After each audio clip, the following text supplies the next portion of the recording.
Objet numéro SCP-265. Classe Euclide.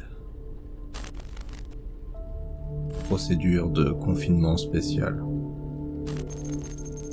Les sites 54, 109 et 110 ont été pourvus d'unités opérationnelles spécifiques afin d'étudier SCP-265. Chacun abrite une petite flotte tactique ainsi que des agents entraînés, suivant les standards de la Fondation aux techniques de collecte d'informations et d'interrogatoire.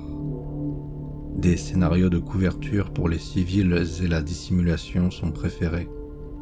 Voir document 265-B pour le protocole complet. Les titres des journaux locaux doivent être scannés à la recherche de toute trace de SCP-265 et des équipes doivent enquêter sur les possibles rencontres. Des procédures spécifiques doivent être mises en place pour chaque incident en fonction de sa nature. Les agents ne doivent pas avoir de comportement violent envers SCP-265, jusqu'à ce qu'une meilleure compréhension de la nature de SCP-265 soit établie. Description. SCP-265 semble être une voiture série 1 GAZ M21 de marque Volga, sans plaque d'immatriculation, logo ou signe distinctif. Elle est peinte en noir avec des roues bordées de blanc et semble être en parfait état quel que soit son environnement. Certains comptes rendus rapportent qu'elle a des rideaux blancs à toutes les fenêtres excepté le pare-brise.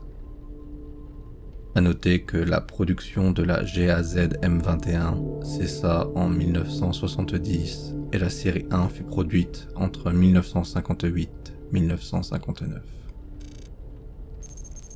SCP-265 n'a pas d'occupant humain et semble fonctionner avec sa propre énergie.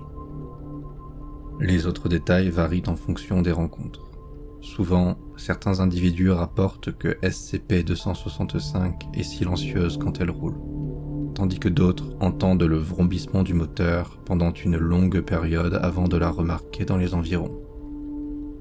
De même, durant certaines rencontres, le véhicule laisse des preuves matérielles, telles que des traces sur la route, tandis que d'autres rencontres ne laissent pas de preuves tangibles.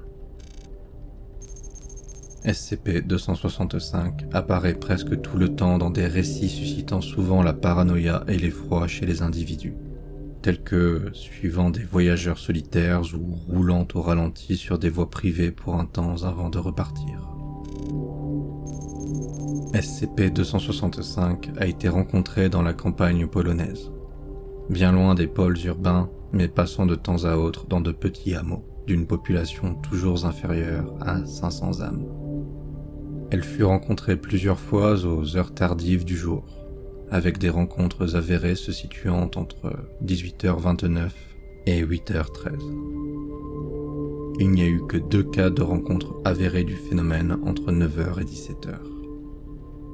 SCP-265 se déplace habituellement à 65 km/h, mais a été enregistré à 400 km/h en de rares endroits.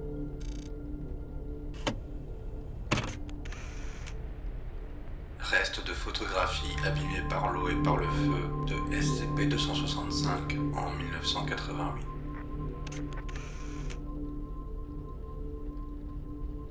Addendum, tentative de capture par la Fondation. À 23h11, le 2000, un véhicule correspondant à la description de SCP-265 a été observé à l'arrêt, non loin d'une station météo contrôlée par la Fondation à... Après confirmation visuelle de l'absence d'occupants, une équipe composée d'un hélicoptère et de 4 véhicules tout-terrain très performants fut déployée autour du site 109 afin de suivre et de tenter de capturer le véhicule. SCP-265 accéléra rapidement jusqu'à plus de 200 km/h et fit preuve d'une inexplicable manœuvrabilité. L'hélicoptère continua la poursuite jusqu'à ce que SCP-265 disparut dans une zone fortement boisée. La recherche qui en suivit dans la zone ne trouva aucune trace de véhicule, mais des restes humains furent découverts 4 km plus loin dans une zone marécageuse. Documents additionnels. 6 juin se trouve une série de traductions d'extraits de sources civiles, incluant des enregistrements audio de sources policières et d'extraits de journaux intimes. La liste est incomplète. Prière de s'adresser au Dr Seidelman pour accéder à l'ensemble des archives.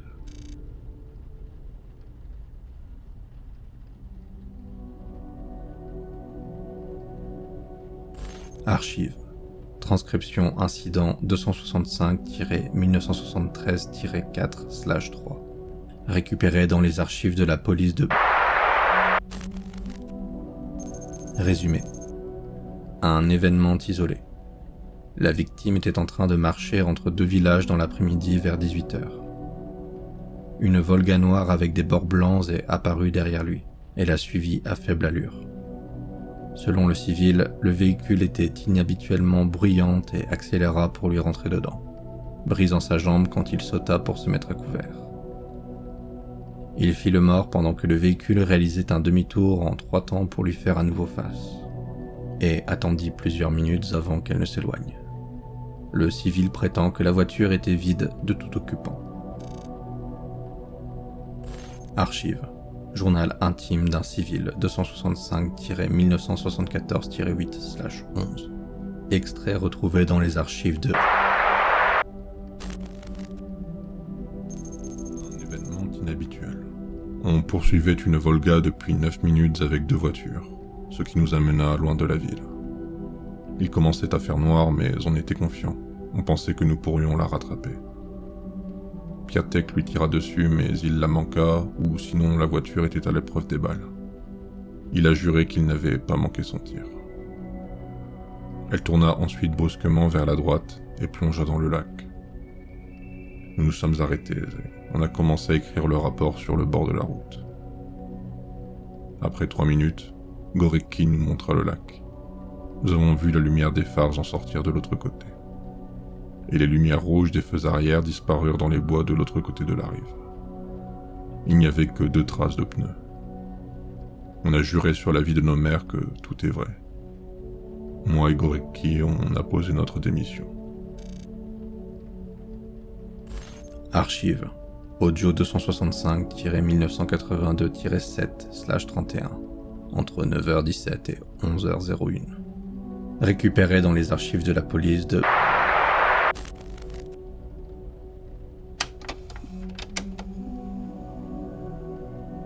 Le couple prétend que le véhicule, une limousine Volga sans marque peinte en noir avec des pneus blancs, est apparu derrière eux pendant qu'ils roulaient.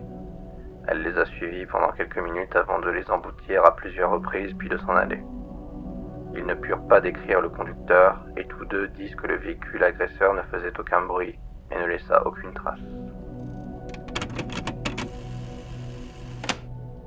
Archives.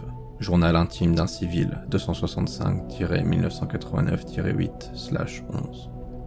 Extrait retrouvé dans les archives de... Je me suis réveillé juste après minuit et je suis descendu en bas pour me remplir un verre d'eau.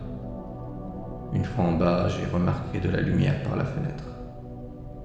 La voiture d'il y a quelques semaines était de retour dans l'allée, près de la route. Ses phares faisaient face à la maison et elle faisait un bruit sourd. J'avais peur que quelqu'un soit là-bas et j'ai hésité à aller réveiller Piotr et les enfants, mais je n'arrivais pas à me décider à bouger. Après 10 minutes, la voiture recula et s'en alla. Elle ressemblait en tout point à celle que mon grand-père avait dans son vieux magasin, mais en noir et toute neuve. J'irai prévenir la police demain matin. Archives. Transcription incident 265-1990-11/2. Récupéré dans les archives de la police de... Le 29 octobre 1995, des civils prétendent avoir vu une personne inconsciente sur les sièges arrière d'un véhicule correspondant à la description susmentionnée d'une Volga noire M21, et ils fournirent une description de la personne. Il fut plus tard déterminé que celle-ci correspond à... qui disparut de sa maison près de la ville de... le même jour, il y a 41 ans. Archive, extrait écrit à la main, 265-1995-4/11. Récupéré dans les archives de la police de... Je me suis réveillé vers 3h du matin et j'ai vu une voiture dehors en face de ma porte d'entrée. C'était une Volga noire avec des rideaux et des roues blanches. Je ne sais pas pourquoi je suis monté dans la voiture.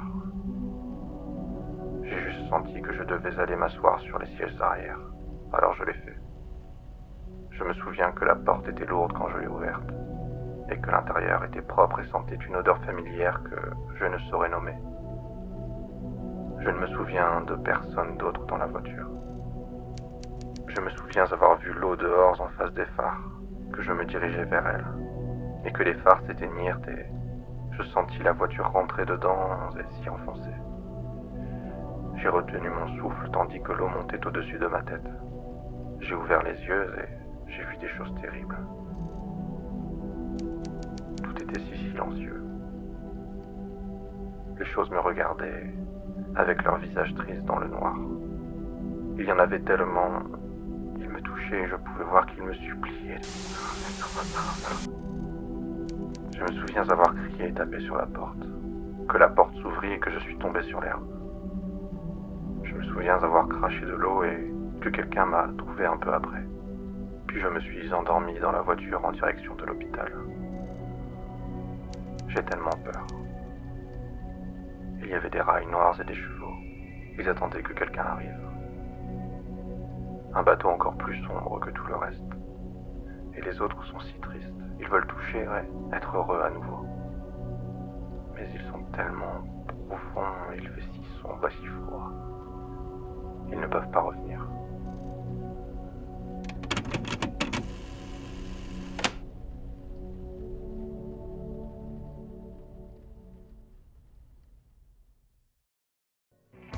Alors, qu'avez-vous pensé de cette histoire ? Donnez-moi votre avis en commentaire. J'espère que cette vidéo vous aura plu. Si c'est le cas, devenez un fidèle et abonnez-vous pour ne rater aucun futur épisode. Un grand merci aux contributeurs Tipeee qui soutiennent la chaîne. Leur générosité est énormément appréciée. N'hésitez pas à m'aider vous aussi si vous le pouvez, lien en description. Si vous avez des histoires personnelles à raconter, n'hésitez pas à tester votre plume et m'envoyer par mail vos écrits. De même, s'il y a des histoires particulières que vous aimeriez m'entendre lire, faites-moi en part plus bas. Et je vous dis à bientôt pour d'autres frissons et histoires d'horreur en ma compagnie. Biou.